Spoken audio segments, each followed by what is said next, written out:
These are just some. I read their voices. I lift their voices with mine.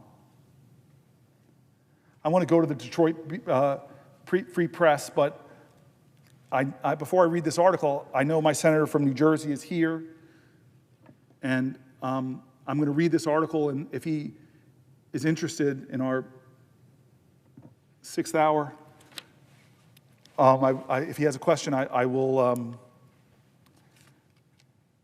yield a question while retaining the floor, but I'm going to read this article and then we'll go.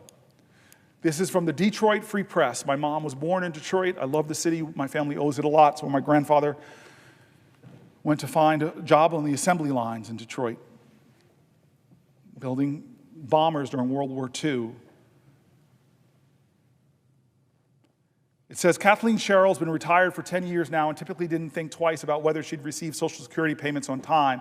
For the first time ever, the 74-year-old Troy retiree went online in March on the very day that $2,800 was to hit her bank account through direct deposit. She suddenly felt compelled to make absolutely certain that her Social Security money was there when it was supposed to be. Sherrill and other retirees are on edge. Big time. Call it Social Security insecurity.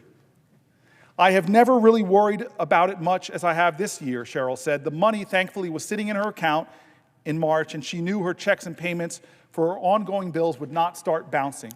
I think anybody, future or current people on Social Security, are definitely targeted, she said. It's a worry that I'm sure everybody is having right now. I know it because I heard from my mom and her whole senior community. Seniors uncertain what to do next for Social Security. Since early February, AARP has seen nearly double the calls to its customer service care line as more people began being troubled about Social Security. And it has shown no signs of abating, according to the AARP spokesperson. Since February 1st, AARP said it has been receiving more than 2,000 calls into its call center per week on concerns relating to Social Security. Social Security has never missed a payment, and AARP and our tens of millions of members are not going to stand by and let that happen now, said John Hishta, AARP Senior Vice President of Campaigns, in a statement last week. While those words sound reassuring, it's frankly not comforting to realize that seniors need to hear that their monthly Social Security payments will arrive as usual. I don't imagine anyone had this one on their bingo cards for March 2025, this kind of worry, stress. On social media, I spotted one comment that said, folks, the federal workers began advertising last month that all Americans remove all funds from the account where they normally receive any federal payments, Social Security, federal tax funds, and the like, keep the account, but only use it as a place for feds to transfer money immediately, move all transferred cash to a separate account.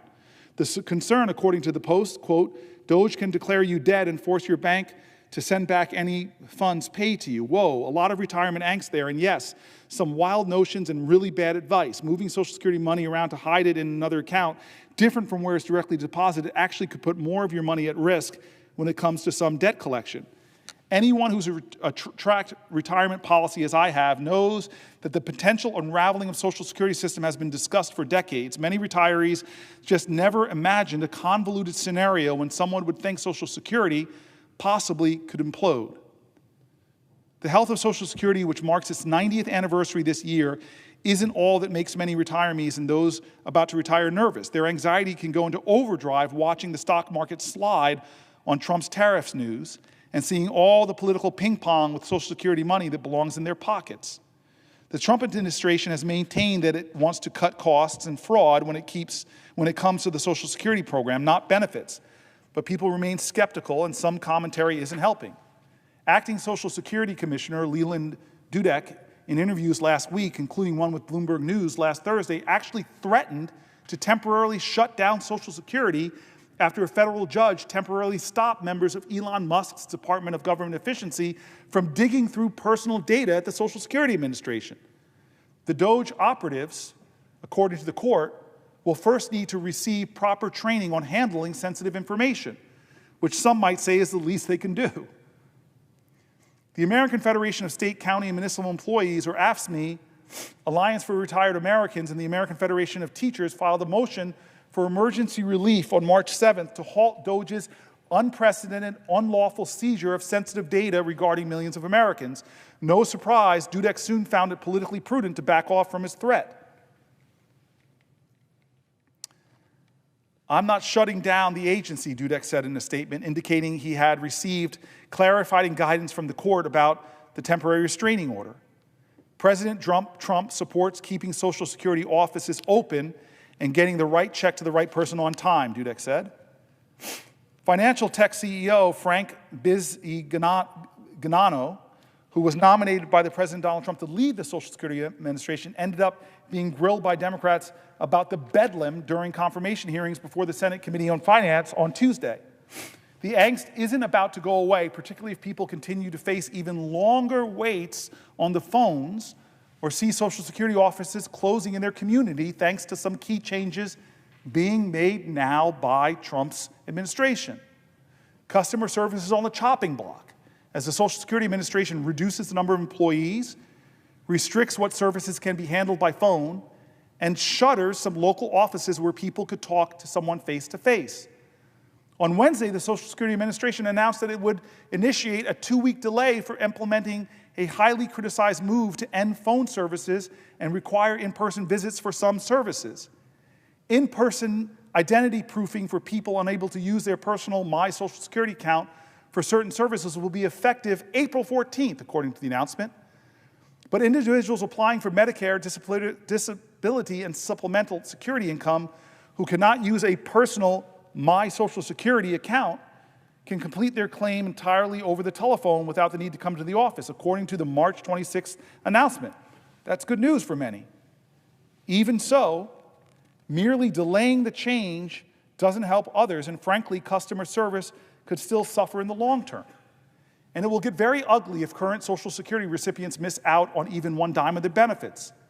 At one point last week, U.S. Commerce Secretary Howard Lutnick suggested that his 94-year-old mother-in-law wouldn't complain about missing a Social Security check for a month or so. Only fraudsters would call, he said during an All In podcast. My thought, have you ever watched an exchange where someone on the Social Security is being denied a coupon or a senior discount at a store or restaurant? It's not pretty. Worse yet, has Lutnick ever talked with a friend or relative in his or her 70s or 80s who depends on Social Security to cover basic bills? Social Security provides retirement, survivor, and disability payments to 73 million people each month. The number includes about 56 million people who are age 65 or older. Some people, and even Cheryl includes herself in that group, are better off than others. They won't miss paying an electric bill or the rent because they can turn to retirement savings or money from a traditional pension. Even so, Social Security remains an integral source of income each month for all retirees and others who receive benefits. I'm concerned about my financial future, Cheryl told me. Social Security now represents about half her monthly income. She never imagined that any Social Security fix would involve cutting benefits for existing retirees. Some GOP proposals have suggested increasing the age for full retirements from 67 to 69 over an 8-year period beginning in 26, but now she fears it's possible her benefits could get cut at some point down the road. Overall, Cheryl has had fun in retirement. She has 9 grandchildren, 12 great-grandchildren, and wants to spend more time with them, not less. Cheryl and her friends who are retired are cutting back on eating out and entertainment just in case something happens to Social Security. High prices for many things put pressures on fixed incomes as well. She wants to take less money out of her retirement savings now so she has more money on the sidelines in case her Social Security benefits get cut. Even so, she's staring at an unexpected $600 new monthly car payment ahead because she needs to replace a car that was in an accident a few weeks ago. If Social Security payments are cut or stopped, I may be selling it.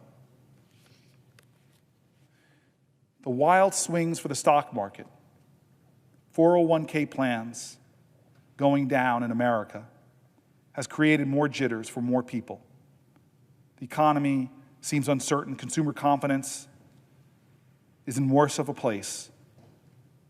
Leaders are threatening Social Security services. Offices are being cut. People are being laid off. So people are worrying. Taking a rough guess on just her 401k plan, she believes she's lost about $30,000 on her retirement savings as the stock market has tumbled. Over the years, she said cuts to Social Security were always a part of the political realm, but she felt that Congress provided a stopgap to any dramatic moves. She doesn't believe it's true anymore. I'm hoping Congress wakes up, looks in the mirror, and decides they don't like what they see, she told me. One big problem with fueling an atmosphere of chaos is that many people do start worrying about everything. One big problem with fueling an atmosphere of chaos means people stop believing that Social Security is a system they can depend on. Cheryl said she took a call from her college roommate who mentioned that she was going to look at her bank account online to see whether her monthly Social Security payment was stopped or had arrived as usual. I said, "You're going to be okay. I got mine this month." So many people afraid right now. Will the senator yield for a question? Yes, I will yield for a question while retaining the floor.